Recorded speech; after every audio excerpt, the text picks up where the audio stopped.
Nabi Soleh, Nabi Muhammad sallallahu alaihi wasallam ketika di Mekah, Nabi Muhammad ketika di Madinah, dan juga di zamannya Abbasiyah. Kali ini Ustazah akan sentuh di masih sahabat Nabi tapi sahabat junior, sebab mereka adalah anak-anak para sahabat. Sahabat maknanya lelaki, tapi kalau sahabiyat maknanya perempuan. So this is sahabat. Maknanya kalau kita lihat nombor 13 ni, Umamah binti Hamzah radhiyallahu anhu, kita dah tahulah ini anaknya perwira yang kuat iaitu Hamzah. Kalau nombor 12 pun nanti ada anaknya Khalid, tapi bukan Khalid yang kita kenal. Dan nama-nama mereka jarang disebut sebab selalu akan disebut mereka yang ada di sekitar Nabi. Walau bagaimanapun, mereka tetap dikira sahabiyat. Umamah dan juga wanita-wanita yang anak para sahabat tetap dikira sahabiyat sebab mereka pernah bertemu dengan Nabi. Tetapi bila mereka bertemu dengan Nabi, sama ada mereka kecil ataupun mereka teenagers.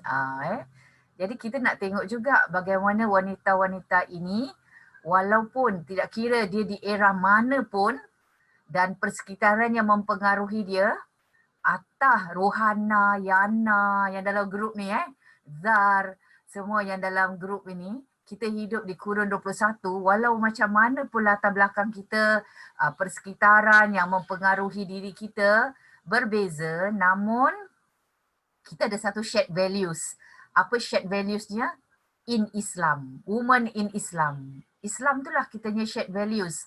Hatta Nabi Nuh, Nabi Saleh, zaman ketika itu, sudah ada Nabi Adam. Bermakna Islam telah akidah menyembah Allah itu sudah ada sejak dari manusia wujud di bumi ini. Maka tak secara langsung kita ni yang hidup di kurun 21, we are connected. Connected, dan kita kena pandang belakang. Tengok apa berlaku pada mereka dan sifat-sifat, nilai-nilai yang baik itu kita ambil. Wanita yang kita sebut hari ini ialah Umamah binti Hamzah, puteri singa Allah, sebab Hamzah ni orangnya berani. Kalau kita lihat sejarah, Hamzah ini anaknya Abdul Muttalib. Kita akan lihat peta lah. Jadi senang. Terus kita pergi ke slide seterusnya. Anak perempuan sahabat, iaitu sahabat yang dimaksudkan di sini ialah Hamzah bin Abdul Muttalib. Kemudian apa maksud 7 nama di sini?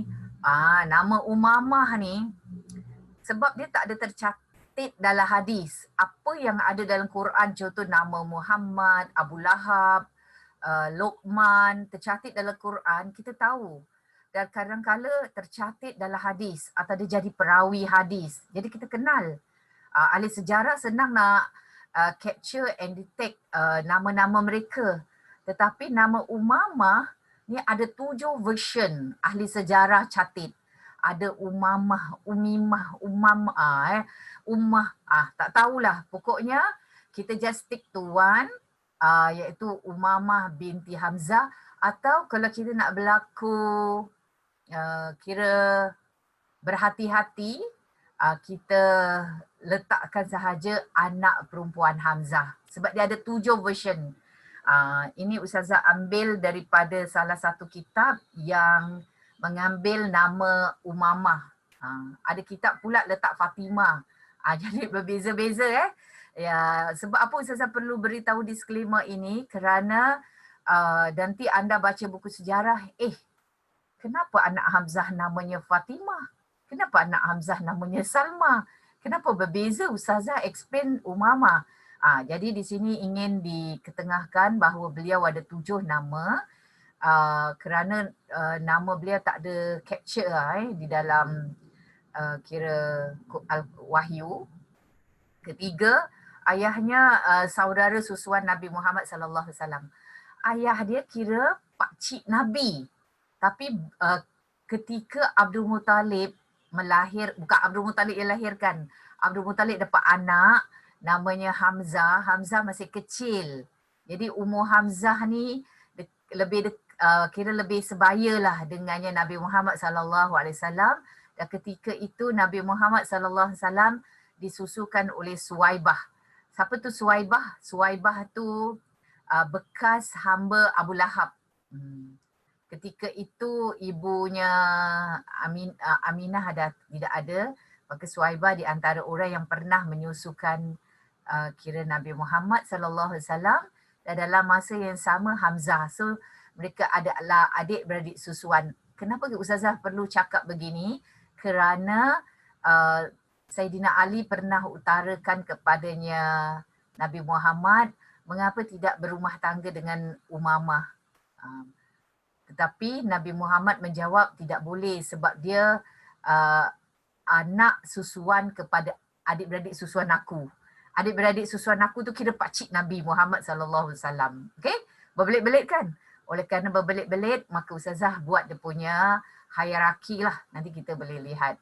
Okey, kemudian ayah dan ibu beriman kepada Allah Subhanahu Wa Taala. Kalau kita lihat sejarah anak-anak sahabat, biasanya kerana faktor keadaan mereka ketika itu, sahabat akan kahwin dengan wanita yang beriman. Mana yang wanita yang tak beriman, mereka pelan-pelan pujuk untuk peluk agama Islam. Jika tidak, maka mereka pisahkan, mereka kahwin lain. Jangan cakap, suka-suka pula Ustazah. Tak suka-suka. Environment di kawasan Middle East itu jadi norma bagi kehidupan mereka. Okey? Iaitu berkahwin lebih dari satu. Tapi limitnya 4. Okay, kemudian ibunya saya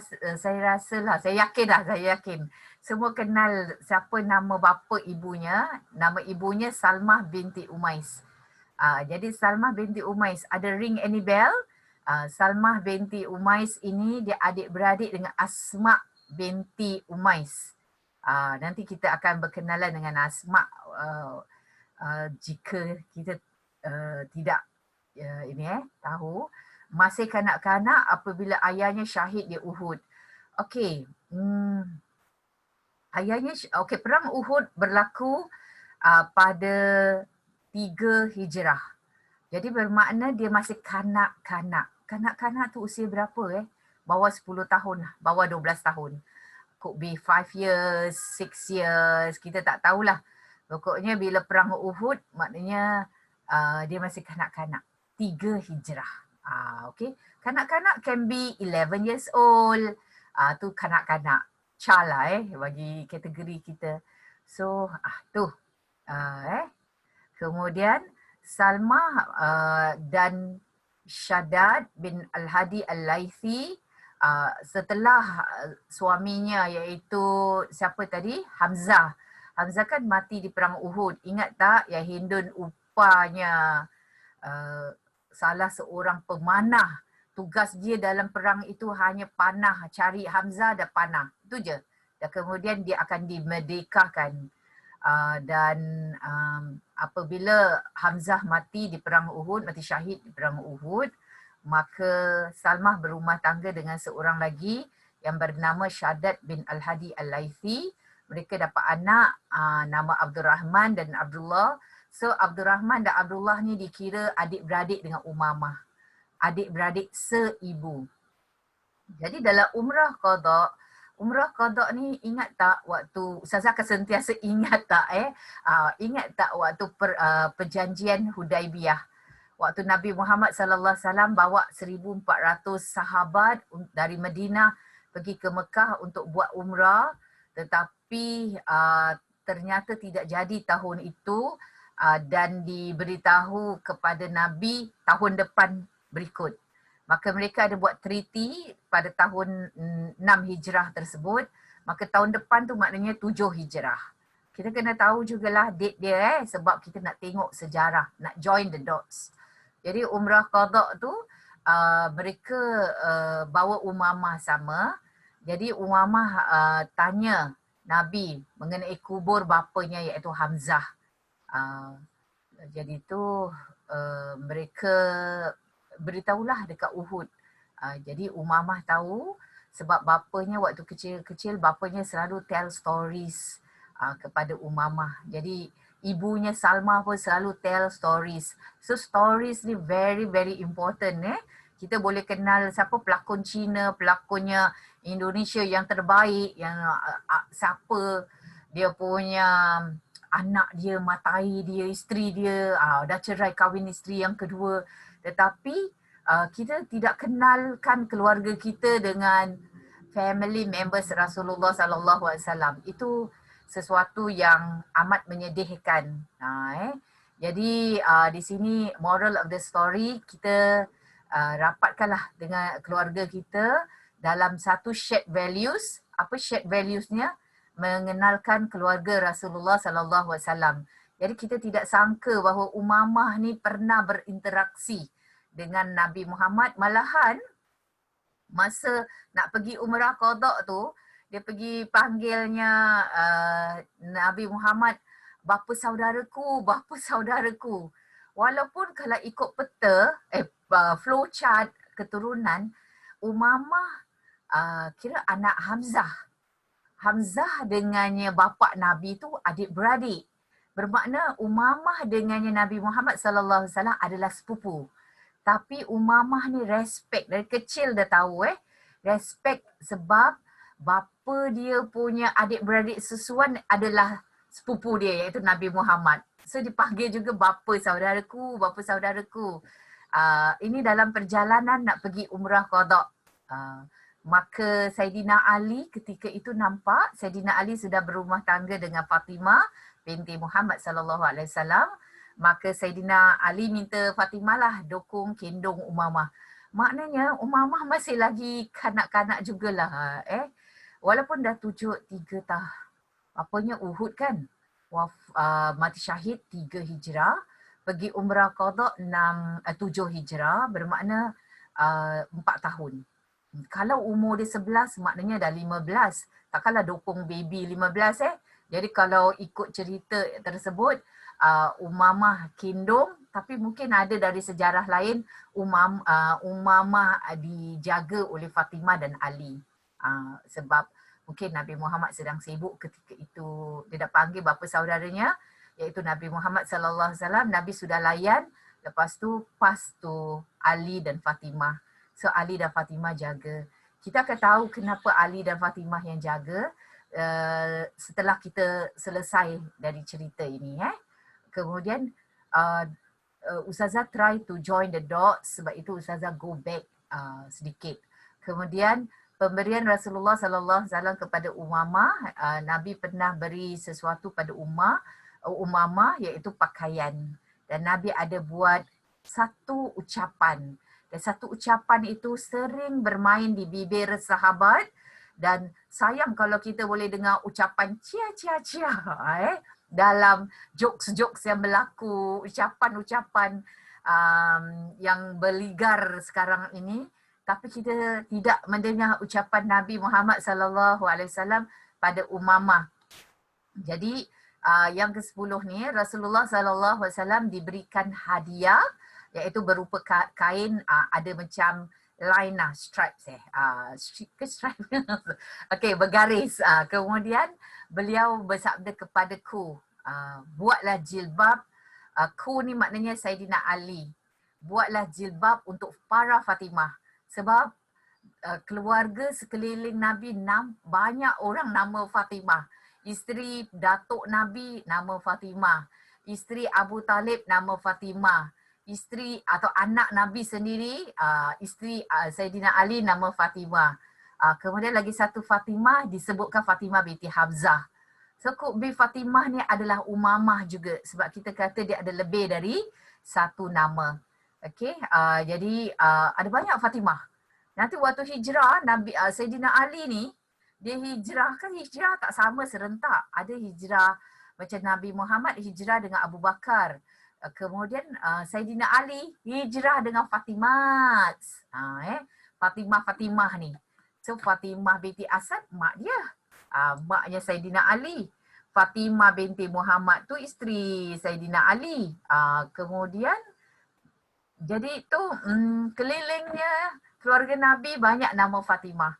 Dan orang pun letak nama Fatimah. Nama Fatimah. Fatimah ni bukan hanya di kalangan orang Islam Ustazah pernah lalu satu church, waktu tu Ustazah bekerja di Madrasah Al-Junaid. So bila saya lalu dekat situ ada satu church dekat-dekat dengan beras basah tu. Banner besar-besar, oh Fatimah. Jadi tu Fatimah juga. Jadi kerana ini ada dekat dengan Sayyidina Ali dan kadang-kala orang Syiah banyak apa-apa yang kena mengenai dengan Sayyidina Ali, isteri Sayyidina Ali, mereka akan betul-betul ta'assub, maknanya fanatik.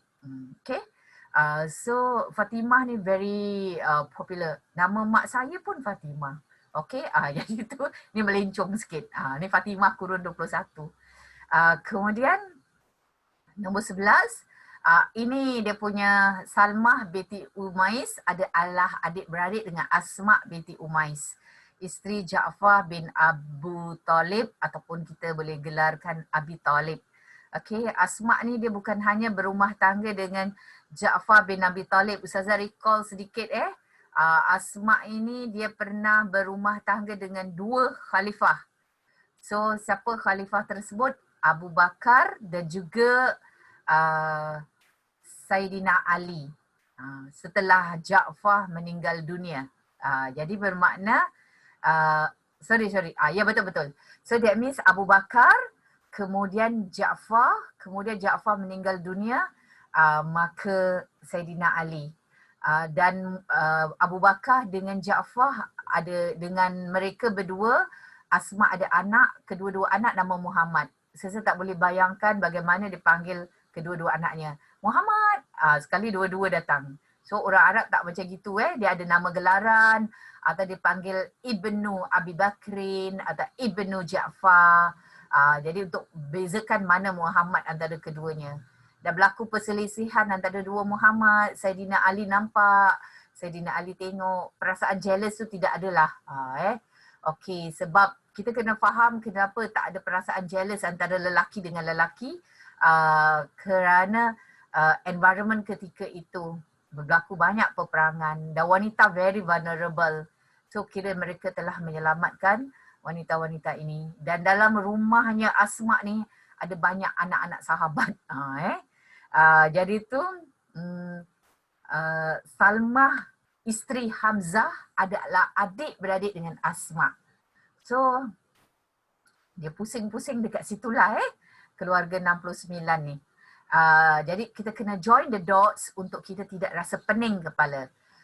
Kemudian Umamah, kita stick to one name, namanya Umamah, diasuh oleh Asma binti Umais, tapi sebenarnya apabila bapanya kan meninggal tadi di perang Uhud, kemudian dia diasuh dan emaknya nanti meninggal, Salma pun meninggal, maka dia diasuh oleh Asma. Dan it is not a smooth story, smooth journey. Kenapa dia dipilih untuk mengasuh Umamah? Kerana Umamah ni jadi rebutan 3 orang. 3 orang ada hak untuk mengasuh Umamah. Nabi pernah ditanya mengapa tidak kahwin dengan Umamah. Ini yang bertanya adalah Sayyidina Ali. Nabi menjawab bahawa bagaimana aku boleh berkahwin dengan Umamah sedangkan Umamah tu anak susuan aku. Jadi dalam cerita Umamah ni ada terkait dengan fikih sekali. Bab anak susuan, kategori-kategori orang yang tidak boleh dikahwini kalau maknya dah menyusukan dia, ataupun adik-beradik susuan punya anak, itu tidak boleh berumah tangga. Jadi kadang-kala kita ni ambil enteng dengan keluarga susuan kita, kita tak kenal family dia. Nanti anak kita, contoh Ustazah kan ada anak susuan, contoh Jamil berumah tangga dengan, tak berumah tangga dengan Yusrah, tapi kerana Yusrah tu adik susuannya anak saya lah. Jadi kalau dia tidak kenal family Yusrah dengan rapat, kemudian Yusrah berumah tangga, lepas tu adalah berlaku apa-apa, dan ada anak, dia tak kenal generasi mereka, dah berlaku nanti ini kahwin dengan itu, walhal ternyata dia adalah adik-beradik daripada moyang dia ke nenek dia susuan, yang susuan. Dia dah kira sebenarnya mahram, tapi mereka tidak tahu mereka berumah tangga. So di sini Nabi ada beritahu hukum fikih sekali. So inilah dari cerita tadi kita agak confused untuk faham, kecuali kalau kita letakkan flow chart ini atau kira family tree ini. Dia bermula daripada Datuk Nabi Abdul Muttalib. Ini Ustazah pergi pelakon-pelakon atau watak-watak yang ada dalam cerita hari ini. Saya tak pergi lebih dari itu. Kalau lebih dari itu, Masya Allah, berbelit-belit ke sini ke sana, dia kahwin dengan anak ni, dia kahwin dengan ni. Oh, ni pula jadi isteri dia. Tu. So, Abdul Muttalib, isterinya nama Fatimah. Of course, bukan satu isteri, ada lagi nama-nama isteri yang lain. Cuma Ustazah nak perkenalkan bahawa Fatimah dalam family tree-nya Rasulullah sallallahu alaihi wasallam ramai, bukan seorang. So dia ada anak nama Hamzah. Abdul Muttalib bukan hanya ada 1, 2, 3 anak saja. Abdul Muttalib ada lebih dari 10 anak. Ada anak lelaki, ada anak perempuan. Maka anaknya adalah Hamzah. Dan isterinya nama Salmah binti Umais. Kemudian lepas tu Hamzah meninggal dunia di perang Uhud tahun 3 Hijrah. Maka Salmah berumah tangga dengan Syaddad. Dan Syaddad dengan perkahwinan yang pertama, anaknya nama Umamah yang watak hari ini. Dengan perkahwinan yang kedua, dia ada anak yang bernama Abdullah dan Abdul Rahman. Dan kita mesti tahu yang ini adalah environment di mana sahabat dah mula ada sekeliling, maka kebanyakan family members mereka memeluk agama Islam. Dia tak ada suasana cerita. Ada juga cerita orang yang ingkar macam Abu Jahal, tetapi tidak banyak dalam family members atau family tree para sahabat. Jadi dengan tak secara langsung Abdullah dan Abdul Rahman beragama Islam, kira aktif dalam penglibatan dan sumbangan dalam agama Islam, dan Syaddad ini juga beragama Islam. Sebab ini ada hukum fikih di mana sudah turun hukum mengatakan Islam mesti kahwin dengan Islam. Tak boleh kahwin dengan sivil. Kahwin sivil ni semua tak boleh. Walaupun dia strong believer of Yahudi ke, tak ada lagi. Nak cari susah. Kalau cari pun orang Yahudi yang betul-betul a believer ikut kitab lama, mereka dah yang macam discern, dakwah, dah umur pun dah agak dewasa. Ada banyak mat-mat Melayu ni. Buat apa nak pergi cari a strong believer of Yahudi.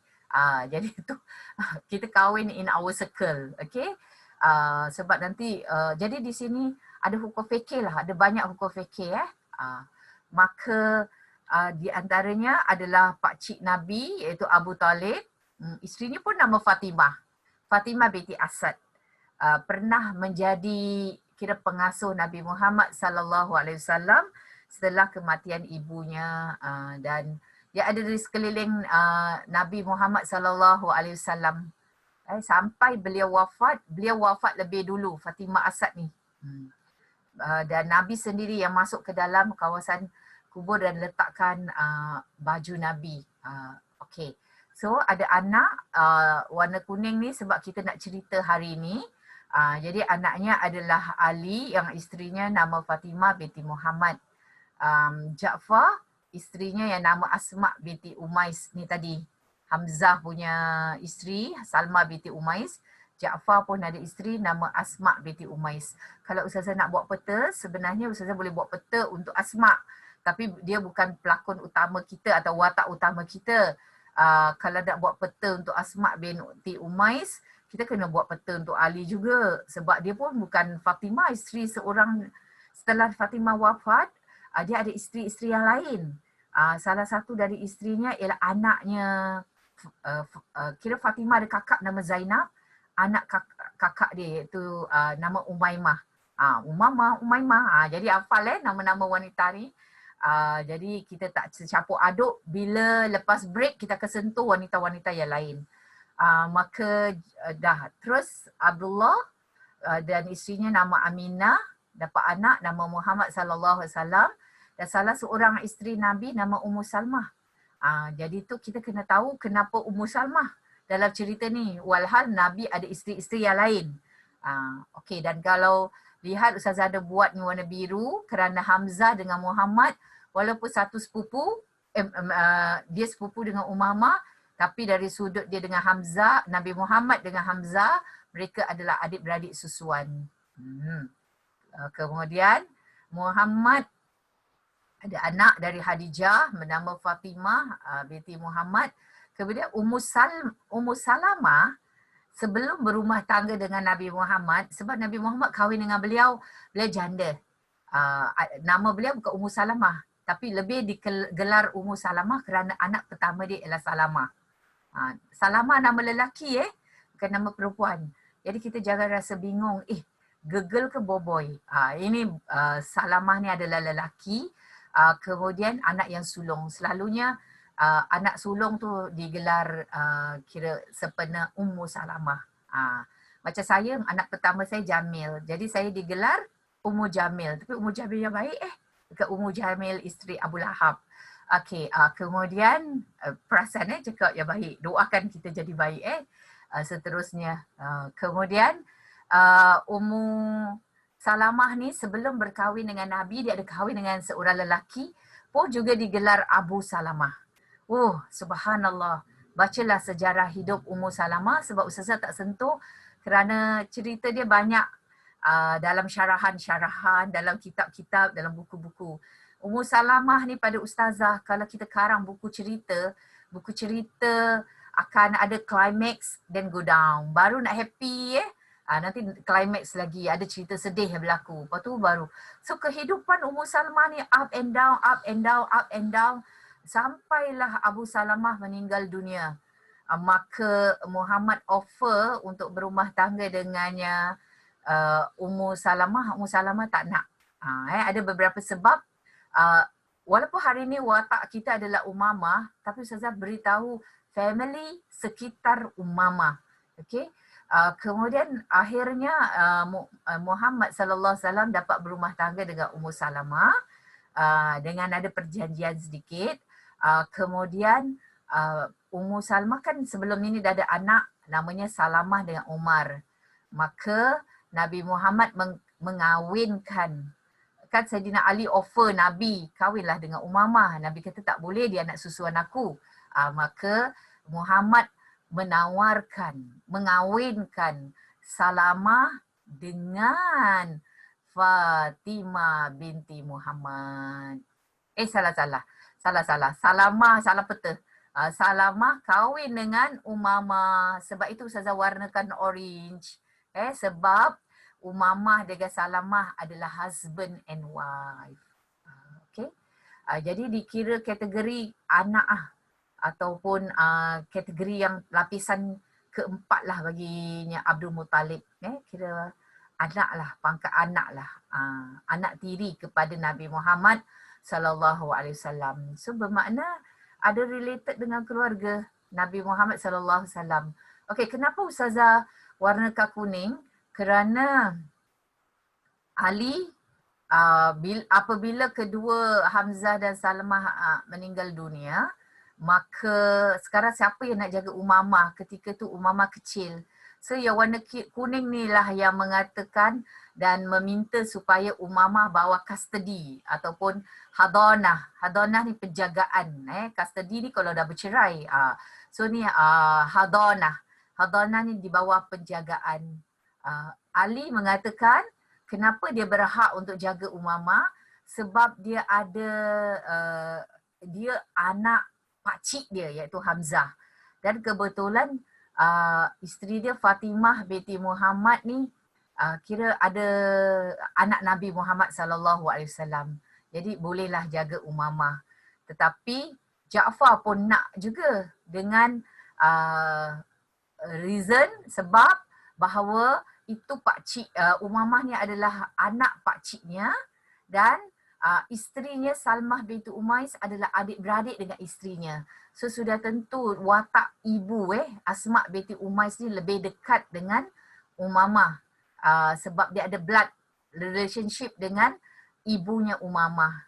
Tapi Zaid bin Harithah pun, ni siapa Zaid bin Harithah? Ustazah letak bawah nama Nabi Muhammad sebab dia adalah anak angkat Nabi Muhammad sallallahu alaihi wasallam.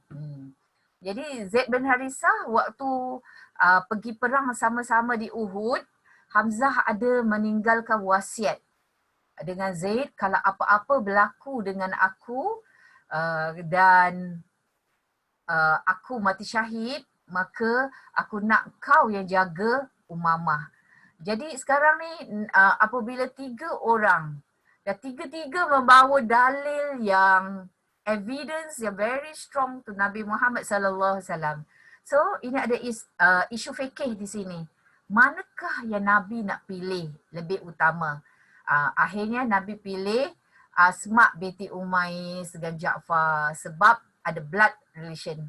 So walaupun dia ada kata-kata wasiat, tapi Zaid bin Harithah ni dia ada isteri dia juga, tetapi dia in terms of nasab, keturunan, dia tak ada blood relationship. So kalau ada blood, utamakan blood dahulu, keturunan dahulu.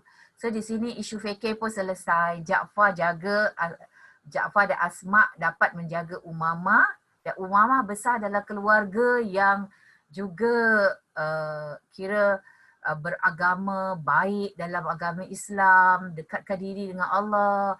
So diorang punya, kira kalau kita dengar sejarah ini, mereka tidak ada sekitar everyday punya living tau. Macam 3F, food, fun, fashion, no.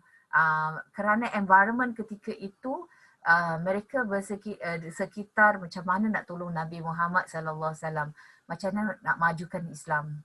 So kita boleh reflect di zaman kita, bagaimana kita di samping ada mana priority, mana yang utama, mana yang kita kena put it as secondary.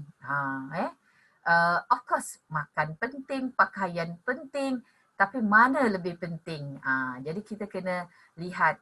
So bab-bab agama ni pada saya untuk belajar agama, ini pun priority penting sebab kita nak dekatkan diri kepada Nabi Muhammad sallallahu alaihi wasallam. Jadi 1 jam kita bersama ni 2.5 tak sia-sia. Sudah tentulah dibalas oleh Allah dan semoga dapat keberkatan dan kita lebih lagi nak mencari untuk mengetahui lebih mendalam. Kemudian setelah Ja'far meninggal ketika perang Mu'tah, di mana dalam perang tu Ja'far diberi oleh Nabi Muhammad sallallahu alaihi wasallam amanah untuk pegang bendera. Kalau anda tahu dalam peperangan Nabi atau dalam peperangan yang Nabi yang berlaku di zaman Nabi Muhammad sallallahu alaihi wasallam atau di kalangan zaman jahiliah, perang tu siapa the bearer of the flag, dia kena ditangkap dulu. Kalau flag jatuh maknanya the whole battalion akan binasa.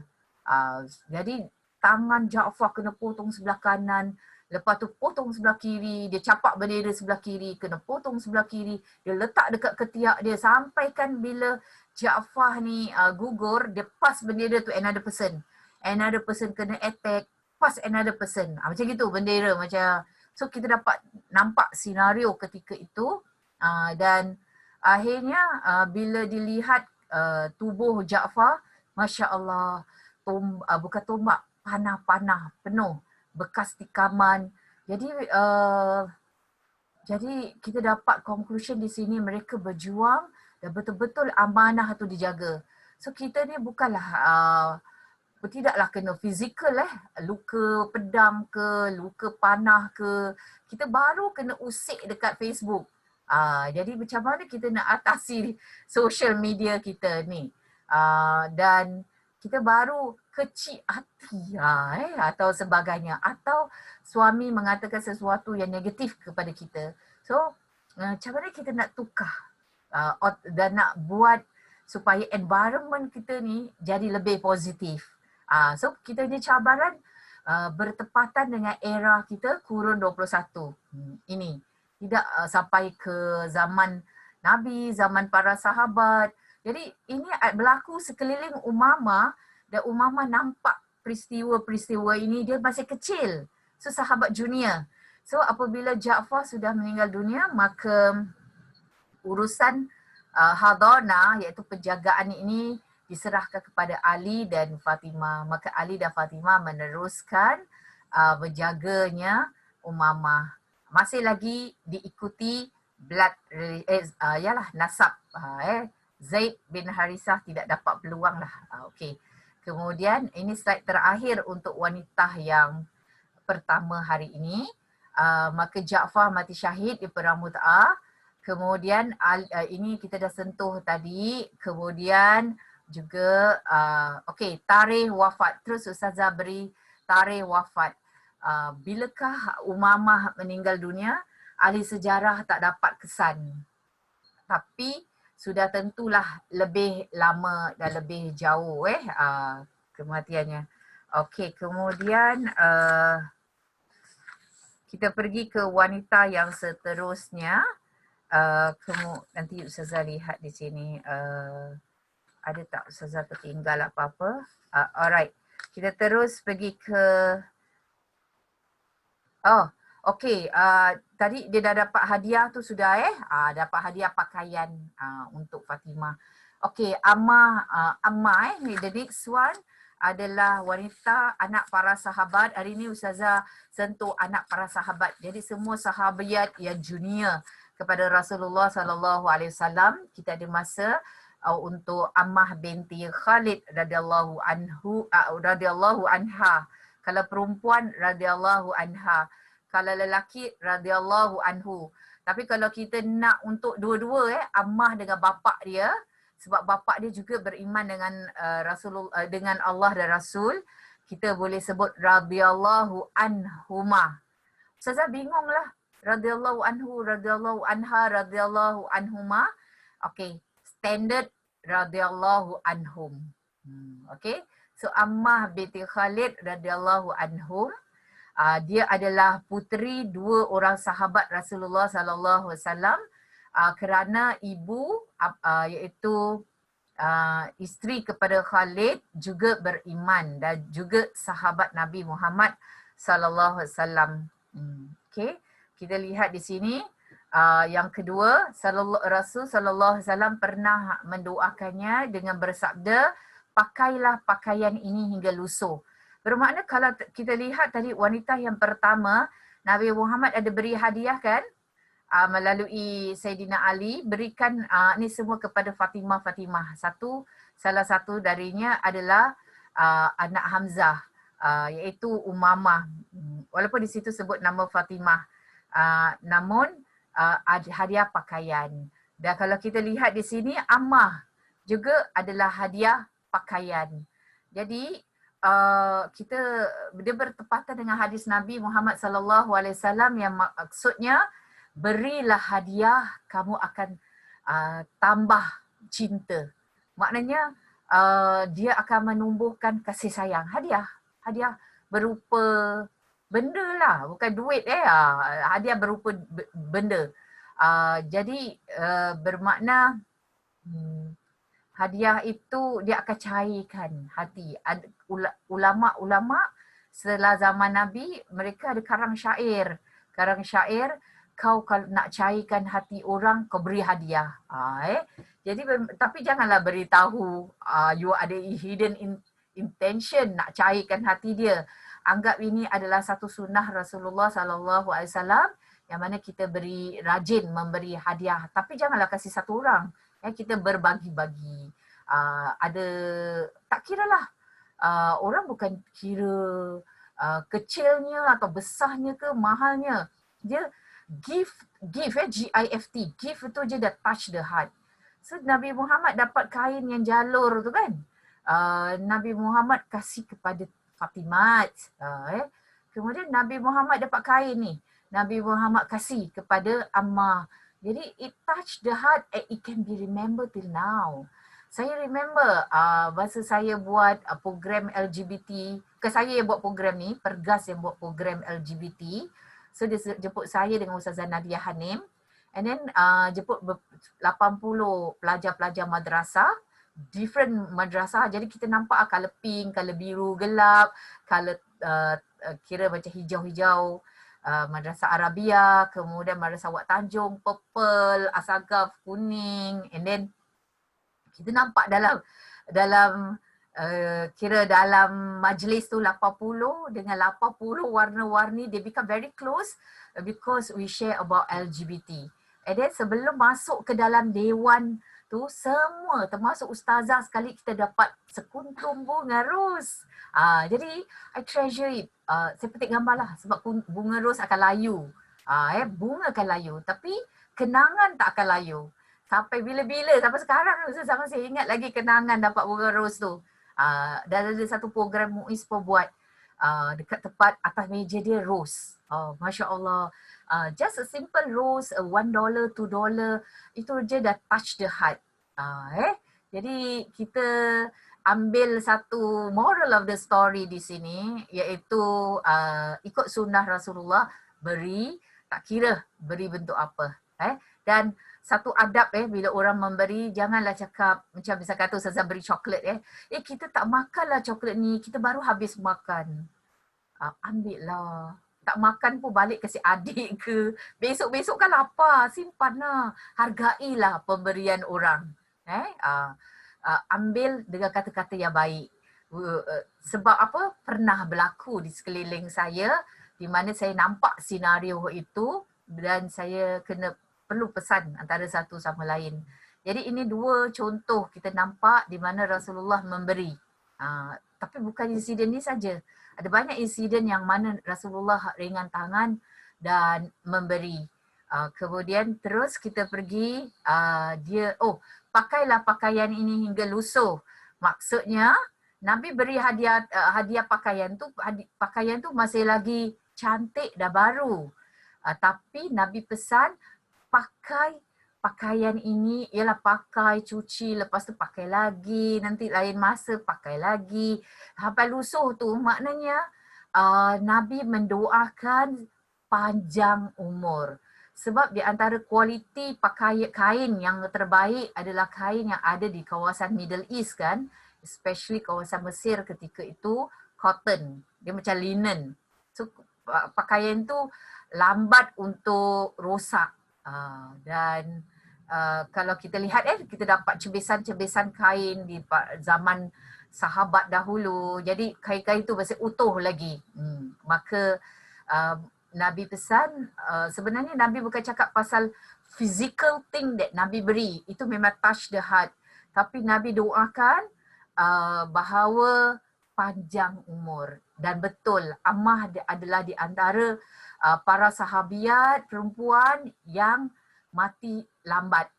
Umurnya pun 90 lebih. Kalau kita lihat di zaman Nabi, umur biasanya 60 plus, 50. Zamannya selepas tu 50, 60. Imam Nawawi meninggal. Dia salah seorang daripada pengarang kitab Matan Arba'in, hadis 40. Kemudian beliau hidup zamannya Abbasiyah. Beliau wafat, meninggal dunia umur beliau 44 tahun. Imam Bukhari pun meninggal awal sebab keadaan di sekeliling lah. Mereka infrastruktur yang berlaku ketika itu, kesihatan. Tetapi Ammah ni dapat keberkatan hidup lama. Maka kawan-kawan Nabi yang dengar, sahabat-sahabat Nabi yang dengar di sekeliling ni, kisah pemberian Nabi, mereka tak jealous antara satu sama lain. Wahai Rasul, kenapa anak kita tak dapat? Tak ada Malahan mereka dengar cerita itu, mereka tidak fokus kepada fizikal. Iaitu, kenapa Ammah yang dapat pakaian? Kita tak dapat. Mereka tak fokus di situ. Mereka fokus kepada pakailah pakaian ini hingga lusuh. Maksudnya, doa untuk panjang umur. So this quote dia ada banyak tahu Nabi nanti one by one kita akan sentuh. Salah satu dari cia-cia Nabi ialah pada Khadijah. Testimoni Nabi sampai sekarang saya ingat testimoni Nabi pada Khadijah radhiyallahu anha, love story tu Mia. Okey, kita pergi ke sini. Sahabat-sahabat akan nanti beri doakan orang, bila nak doakan orang, pakailah pakaian ini hingga lusuh. Dia dah jadi macam kod untuk panjang umur. Okey, kemudian ini kita jarang dengar kan. Kita gunakanlah terperanjat pula, tapi dengan syarat yang dengar tu orang yang dalam grup ni atau sesiapa yang dah dengar. Tiba-tiba anda suami tak tahu, kemudian anda pun kasih sesuatu hadiah atau tak kasih hadiah pun, abang-abang pakailah pakaian ini hingga lusuh. Nanti terperanjat. Apa engkau ni? Ilmu apa yang kau belajar? Okay, so kena faham cerita dan konteks cerita. Teks tak boleh exist by itself. Okay. Kemudian ketiga, dia termasuk orang-orang yang meriwayatkan hadis Nabawi yang mulia. Bermakna dia di antara sahabat junior. Jadi kita nampak tak bahawa Nabi, sahabat dan anak sahabat. Jadi dia ada line, dia ada lineage, dia ada sambungan. Ketika itu sambungan mereka verbal. Apabila dah zaman sahabat, zaman ulama macam Imam Bukhari, Ibnu Majah ni semua, mereka collect, mereka bukukan. So dia ada dalam buku. Kat mana? Kat library, kat kedai buku lah. Dekat rumah tak ada. Jadi tu apa yang harus kita lakukan? Kita perlu pass it down to our family. That's why lah, alhamdulillah ada sesi begini, kita pass down from one group to another, to your family. So dia pass down. Maka dia akan jadi bersunah yang bersambungan. Daripada mereka asyik kenal Lee Min Ho, Ustazah kenal Lee Min Ho sahaja. Jadi tu daripada dia kenal Lee Min Ho, maka nak turun keluarga, wah dia tahu ni lah cerita ni, cerita tu. Tapi cerita Rasulullah tak tahu. Okay, next. Siapa mereka? Family ini adalah family Quraisy. Quraisy maknanya, kalau anda lihat dia punya flowchart, Ustazah rasa yang ini Ustazah buat flowchart kecil aja. Kalau nak ikut betul-betul flowchart besar dia, ialah dia sampai kepadanya Nabi Ismail dan Nabi Ibrahim. Sebab dia Quraisy. Dan saya tahu bagi sesiapa yang ada keturunan Arab, yang Al-Junin, Al-Haddad, ni semua, mereka ada family tree. Family tree mereka tu macam dalam mahjong paper, ada pokok, ada daun-daun, mereka sampai kepada Nabi Ibrahim dan Nabi Ismail alaihi wassalam. Okey. Jadi keturunan dia keturunan nasab yang mulia, sebab kalau dah sampai Nabi Ibrahim, bermakna dia kira one of the nabi yang bapa kepada nabi, from both side. So mulia nasabnya, bapanya Ammah, jangan tercampur dengan tadi Umaymah. Bapa Ammah ialah Khalid bin Sa'id, bukan Khalid bin Huwailid yang pejuang, pewira yang setiap kali masuk perang dia menang. Setiap kali masuk perang tu akan menang. Okay. So ini adalah Khalid bin Sa'id bin Al-As bin Umayyah bin Abdul Syam bin Abdi Manaf bin Qusay. Rasa tak? Nabi Muhammad pun ada Abdul Syam, Abdul Manaf, Qusay. So Nabi Muhammad ada sampai Abdul Manaf, Qusay. So dia ada link dia dengan generation dia, ada link dengan Nabi Muhammad SAW. Dan dalam banyak-banyak sahabat, kan dikira siapa nombor 1 masuk Islam, nombor 2, nombor 3. Beliau adalah yang kelima masuk Islam. Jadi bermakna dia dari awalin, generasi yang awal. Jadi kalau generasi yang awal maknanya apa? Hidup dekat mana? Mekah. Kalau kata hidup kat Mekah, maknanya apa? Mereka di antara orang yang yang telah nampak siksaan-siksaan, dan mereka di antara yang pernah disiksa physically di Mekah, dan mereka hidup pula sampai di Madinah. Jadi mereka nampak zaman Mekah, mereka nampak zaman Madinah. Tapi Ammah ni dilahirkan ketika, ingat tak peristiwa di Mekah apabila dah terlalu sangat banyak siksaan, Nabi dapat tahu bahawa Raja Najasyi izinkan untuk pergi berlindung di negeri itu, maka grup lah 82 orang dipilih, sesiapa yang nak, maka Ammah, bukan Ammar belum lagi. Khalid dengannya isteri Khalid iaitu Umainah, mereka berdua pergi bersama untuk hijrah ke Habsyah. Kita ingat dalam sejarah Ruqayyah dan Osman juga sama pergi berhijrah. Jadi kenapa nak cerita Ustazah pergi berhijrah ke Habsyah? Mereka bukan naik five star punya bus ataupun kapal terbang yang standard punya, yang kelas punya. Tak, mereka kena berjalan kaki, berjuang, menempuhi hidup di negeri orang, tak sama budaya dan culture di negeri sendiri. Kemudian jadi dekat sanalah dalam kira isolation ni. Tapi tak isolation lah, mereka dalam isolation. Ammar dilahirkan. Jadi Ammar dilahirkan ketika di Habsyah. Jadi dia dibesarkan dekat tempat Habsyah. Jadi kita kena tahu Khalid dan Umainah ni hijrah ke Habsyah selama berapa tahun. So dalam sejarah mereka berhijrah dalam 10 tahun lebih. Jadi bermakna kalau 10 tahun bermakna Ammar tu sekitar umur 9 tahun. Kalau mereka konsif dekat tempat Habsyah. Kalau dari Mekah mereka dah konsif, maknanya umur dia sekitar 9 tahun lebih lah. Jadi tu, ini importantnya kita nak join the dots, nak tahu sejarah Nabi Muhammad SAW. Kemudian kedua ibu bapanya, nama isterinya Umainah binti Khalaf bin As'ad bin Amir al-Huzaiyah. Ini ada Puak Huzaiyah. Tetapi kedua-duanya suami isteri adalah beriman dengan Nabi Muhammad SAW. Dan kedua-duanya sentiasa bercerita dengan Nabi, mengenai Nabi. Sebab apa mereka bercerita tentang Nabi Muhammad SAW? For 9 years, kena kenalkan pada anaknya, Ammar, iaitu siapa sebenarnya yang perlu dia tahu, perlu dia model, perlu dia kira rujuk. Kenapa bapa dan mak dia aktif, kenapa mereka semua tinggal dalam perbuangan. Jadi dia ceritakan lah.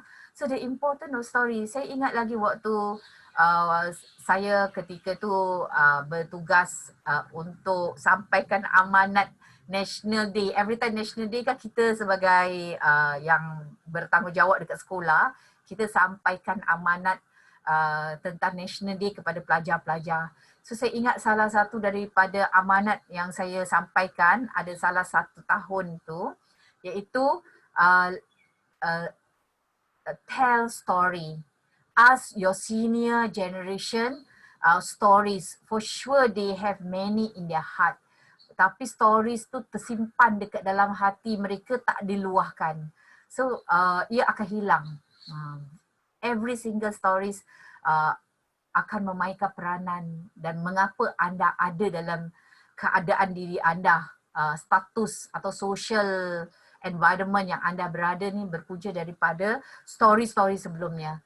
Jadi bermakna bapa dan ibunya memainkan peranan untuk memberitahu cerita bagaimana, kenapa status keadaan sosialnya Ammar ini di Habsyah seolah-olah terasing. Kemudian kenapa ibu bapa berjuang kepada Islam, kenapa mereka malam-malam qiyamul lail. Jadi dari kecil dah instill, dah tanam perkara ini. Bapa cerita juga beliau pernah bermimpi. Beliau bermimpi bahawa beliau hampir nak masuk dekat kawasan api tapi ada orang tarik. Jadi beliau ceritalah pada Nabi Muhammad SAW. Ini salah satu cerita yang dia ceritakan pada anaknya Ammar ketika di Habsyah. Tapi dia cerita ketika Nabi dekat dia dekat Mekah. Jadi ada orang tarik. Habis esoknya dia jumpa Nabi. Nabi kata terus dia jumpa sahabat dapat tahu dan sahabat offer dia peluk agama Islam dan dia peluk agama Islam lah. Jadi bila mimpi ni dia ceritakan pada Nabi Muhammad sallallahu alaihi wasallam, Nabi Muhammad sallallahu alaihi wasallam kata betul lah, bertepatan dengan apa yang berlaku sebab beliau tidak peluk agama Islam sebelum itu dan nak masuk neraka. Kalau tak peluk agama Islam, segala perjalanan kehidupan dia ikut tak tahu lah, tak terarah. Jadi tak ada panduan. maka akan ke neraka. Tetapi Nabi Muhammad menyelamatkan dan ada panduan dalam Quran dan hadis, maka dia terbawa dan tersusun dan kira ada arah, iaitu ke arah keislaman. Jadi apa moral di sini? Moral di sini kita ni yang mana dibesarkan dalam keluarga Islam, kita jadi macam natural saja. Dia kan life is nature and nurture kan. Jadi saja natural je dalam kehidupan dan Islam. Tapi kita jahil, kita tak tahu tentang bab-bab agama, bab-bab fikir. Ini kat social media sibuk bising, kita pun sibuk bising. Macam jadi lebah. Kita ikut-ikut sebab kita tak ada panduan. Maka dengan itu Alhamdulillah dengan adanya kedua ibu bapa ini tell the story. So kita boleh contohi. Kemudian Datuk, tidak benar anak-anak bercakap tidak diberi makan. Oh ini di antara ceritanya ceritanya bapa Ammar iaitu Khalid pada anaknya. Dia kata masa dia peluk agama Islam, bapa dia iaitu datuknya Ammar lah. Marah. Tak benar adik-beradik semua cakap dengannya Khalid. Dia tak dapat makan, dia kena kunci lah. Kira kuarantin lah dekat rumah. So kita ingatlah, kita ambil contoh. Orang dah banyak kena kuarantin ni zaman bila peluk agama Islam. Kuarantin mereka tak dapat makan, tak boleh berbual adik-beradik. So saya ingat lagi salah satu daripada buku motivasi yang saya baca, kita kena socialize, kita kena bercakap. Berbual dengan kawan, macam ada happy moment. Cari kawan yang tak toksik Jadi perbualan kita bukan perbualan membawang. Jadi kita ada momen yang mana kita berbual, kita bercakap, kemudian build good hormone yang ada dalam badan kita, maka kita akan termotivasi, terinspirasi untuk buat benda-benda yang baik. Tapi bayangkan sahabat-sahabat Nabi ketika baru-baru peluk agama Islam, ramai bukannya Khalid saja yang kena kuarantin. Ada lagi beberapa sahabat yang kena kuarantin. So dia ceritakan pada Ammar. So Ammar faham, oh kuarantin gitu. So kita pula pun faham. Kuarantin kita boleh pergi kedai. Kuarantin kita boleh makan. Boleh still enjoy the social media. Tetapi bayangkan ni, ketika itu kuarantin. Okey, kemudian hijrah di Habsyah, bertemu Rasul. Beliau hijrah ke Habsyah. Kemudian lepas tu beliau lepas 10 tahun beliau pulang semula sebab dengar desas-desus propaganda fake news mengatakan bahawa semua orang dah okey dekat tempat Mekah. Jadi mereka terdengar, mereka balik. Sebelum mereka balik ternyata tidak. Lepas itu Nabi mereka ni maknanya Khalid, isteri Khalid dengannya siapa ni? Ammar, mereka terus bertemu Rasul di Khaybar. Mereka tak jumpa Rasul dekat tempat Mekah pun. Mereka bertemu Rasul. Jadi bermakna dengan lain perkataan, mereka menetap dekat Habsyah agak lama. Sampai mereka tidak terpengaruh dengan fake news tadi. Mereka di antara yang tak pulang. Tapi ada yang pulang So apabila pulang rupanya fake news. Ternyata tidak seperti apa yang diucapkan. Maka mereka tak pulang lagi. Mereka pulang itulah sekitar 7 Hijrah waktu Nabi Muhammad sudah sedang berperang di Khaybar dan mereka menyusul Nabi dan saya tak sentuh perang Khaybar, itu nanti satu ketika. Dia di antara yang dapat harta rampasan di perang Khaybar sebab dalam perang Khaybar ini pihak Islam yang menang, maka dia pun turut serta, maka family dia pun dapat harta rampasan. Hijrah ke Madinah, beliau hijrah ke Madinah daripada mana Habsyah tadi, hijrah ke Madinah, tadi dah cerita di atas. Puteri sahabat dan puteri sahabat kerana bapanya Khalid, sahabiat kerana dia bertemu Rasulullah sallallahu alaihi wasallam. Another name for her is Ummu Khalid. Nama bapa dia Khalid, dia letak anak dia pun nama Khalid. Jadi dia digelar Ummu Khalid. Kemudian ni yang tadi kita dah sentuh, pakailah pakaian ini sehingga lusuh. Kemudian Ammah berkata, aku antara orang yang menyampaikan salam untuk Nabi. Sebab waktu beliau duduk dekat Hafsyah, kira beliau latar belakangnya, environment persekitarannya mempengaruhi beliau. Cara pertuturannya semua mempengaruhi beliau kerana beliau tinggal dekat Hafsyah. Jadi dia dah kenal lah kawan-kawan dekat Hafsyah. Jadi di antara, ada beberapa yang belum pulang, ada Raja Najasyi kirim salam pada Nabi Muhammad. So beliau di antara yang pulang dan aku antara orang yang menyampaikan salam untuk Nabi. Jadi dia the first lah. Jadi tak ada hijab antara dia dengan Nabi. So dia selalu jumpa Nabi dan dia di antara yang kira digelar sahabiyat. Okay. Kemudian so dia di antara 7 orang yang meriwayatkan hadis dari Nabi Muhammad sallallahu alaihi wasallam, maka beliau digelar Ashabus Sab'ah. Ashabus Sab'ah ni maknanya 7. Sab'ah tu maknanya 7. Okey? 7 orang. Okey. Kemudian mari kita lihat sebab apa 7? Beliau hanya dengar hadis 7 hadis saja. Jadi ada sahabat yang sahabat ke sahabiah yang dengar 1 hadis sampaikan. Ada sahabat yang dengar 2 sebab mungkin mereka sibuk berperang jadi tak sempat belajar dengan Nabi Muhammad sallallahu alaihi wasallam atau tak sempat dekat dengan Nabi sehingga mendengar. Jadi ada juga yang dengar 100, macam Abu Hurairah tu lebih sebab sentiasa berdamping dengan Nabi. Tetapi beliau di antara sahabat, tak kisah sahabat lelaki atau sahabat perempuan yang mendengar dah dapat 7 hadis. Sebab itu beliau digelar Sab'ah. Sab'ah tu maknanya 7. Jadi beliau tergolong dalam golongan grup namanya Ashabus Sab'ah. Kita selalu dengar Ashabul Ukhdud, Ashabul Kahf. Kali ini kita dengar word Ashabus Sab'ah. Maaf ya Ustazah tambah ekstra beberapa minit. Ashabus Sab'ah, orang-orang yang pernah dengar 7 hadis dan meriwayatkan pass to the next generation.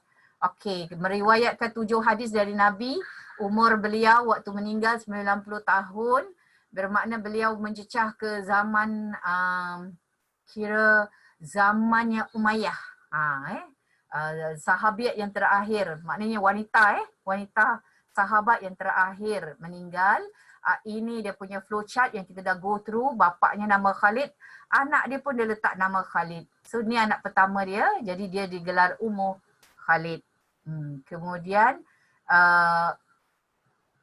berkahwin dengan Awan bin Khuwailid dan Safiyah. Ini bukan, ni apa maksudnya nanti Ustazah tengok. Alright, okay. Kemudian Safiyah, ini macam mana Ustazah nak tengok connection dia? Oh, okay. Khalid ni ada anak. Okay, ni Ustazah put aside dululah Ukhti Zar, Ustazah put aside. Ustazah rasa ini isteri suaminya. Nanti sebentar Ustazah nak tengok ke nak teruskan? Apa Ustazah? Kalau nak put dulu pun boleh. Apa dia? Kalau nak put on hold dulu Ustazah tadi takut salah boleh cakap ni. Relation dia. Tak, dia bukan Awan bin Khuwailid ni. Okey, Ustazah teruskan aja. Ustazah teruskan. Okey, akhirnya Ammah berumah tangga dengan Awan bin Khuwailid. Sebab ini bukan Khalid dia Khuwailid. So Awan bin Khuwailid ni dia kira adik-beradik dengan Khadijah. Okey. Kemudian mereka ada anak ni semua Ustazah tak perlu terangkan sebab ini ambil lagi 3 jam. Cuma Ammah ni berumah tangga dengan Awan. Ingat ini AMMAWH kan? Terbalikkan je MM ni jadi WW. So Awan. So Ammah berumah tangga dengan Awan dan perlu ingat bahawa orang Arab ketika itu Ammah ni bukan aja suaminya nama Awan. Awan ni bukan isterinya sahaja yang namanya Ammah. Okey. Ya, betul. Ustazah dah confirmkan. Okey, syukran. Assalamualaikum warahmatullahi wabarakatuh. Semoga bermanfaat. Okay, terima kasih Ustazah. Waalaikumsalam. Sama-sama. Ustazah. Terima kasih, Ustazah. Sama-sama. This one- Jumpa lagi. This one is considered the last session for the Today. stories of Islam, stories of women in Islam. So inshallah we will continue again in July. And please stay in the WhatsApp group. If you want to ask any questions, please go ahead and ask a question in the WhatsApp group because Ustazah is also in it. And then we will Yang pertaining let you know. to the topic Yes, pertaining to Yes, the topic okay. tu lah. So kalau let's say Ustazah nak give some more huraian yang pasal awan. Awan tu awan Ustazah kan? nanti clarify dalam group. Okay. Boleh, insyaAllah. Terima kasih Ustazah. Sama. Assalamualaikum. Tadi kita akhiri dengan tasbih kafarah dengan walata ya. Subhanaka Allahumma wa bihamdika asyhadu an la ilaha illa anta astaghfiruka wa atubu ilaik. Bismillahirrahmanirrahim. Wa tasir innal insana lafi khusr illa allazina amanu wa amilus solihati wa tawasaw bil haqqi wa tawasaw bis sabr. Thank you ladies. We see you again, yeah. Thank you so much for your support. I will end this session now.